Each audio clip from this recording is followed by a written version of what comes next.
o'rganish uslubiyoti fanidan Farg'ona raqs maktabi egilishlari mavzusida dars o'tamiz. Egilishlar bu juda ham muhim harakatlardan biri hisoblanadi. O'zbek raqsimizda egilishlar hamma maktablarimizda juda ham ko'p qo'llaniladi. Bu muhim ahamiyatga ega harakatlardan biri.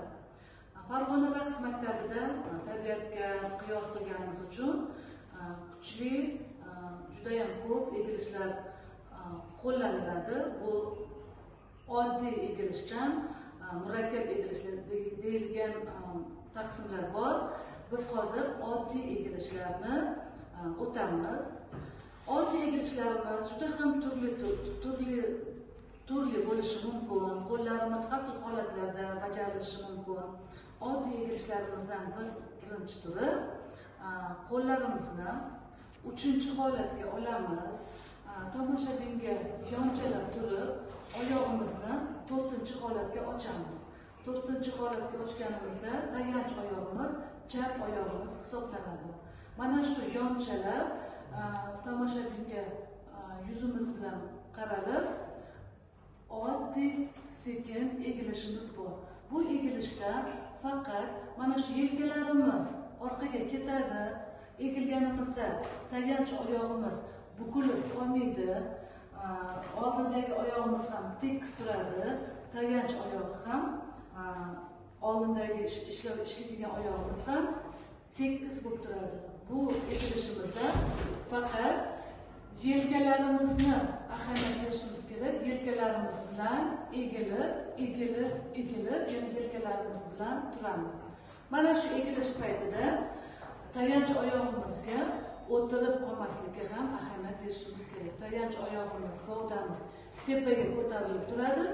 Gavdamizni tepaga ko'tarib turgan tarzda faqat yelka bilan egilamiz. Qo'llarimiz bizga yordam berishligi uchun qo'llarimizni 3-holatga, 2-holatga, 1-holatga olib ham egilishimiz mumkin. Qizlar, marhamat, turamiz. 3-holatdan qo'limizni oldik, oyog'imizni 4-holatga qo'ydik. Ko'tarildi, gavdalar tepaga tortildi. Tayanch oyog'imizga o'tirib qolmaymiz, tortilib turibmiz. Sekin 4taga yelka bilan egilib, yana sekin 4taga turamiz. Marhamat, muzika bilan.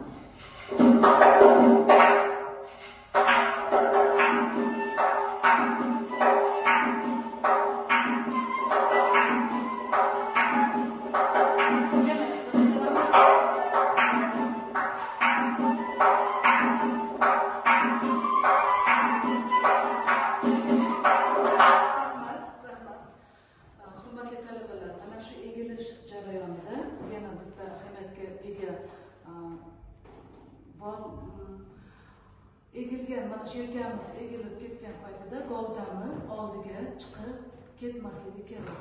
Mana shunga ham juda ham katta ahamiyat berishimiz kerak. Gavdalarimiz hammasi tortilgan, qorinlarimiz ichimizga tortilgan, faqat bu yoqda yelka egilib, faqat yelka o'rniga kelyapti.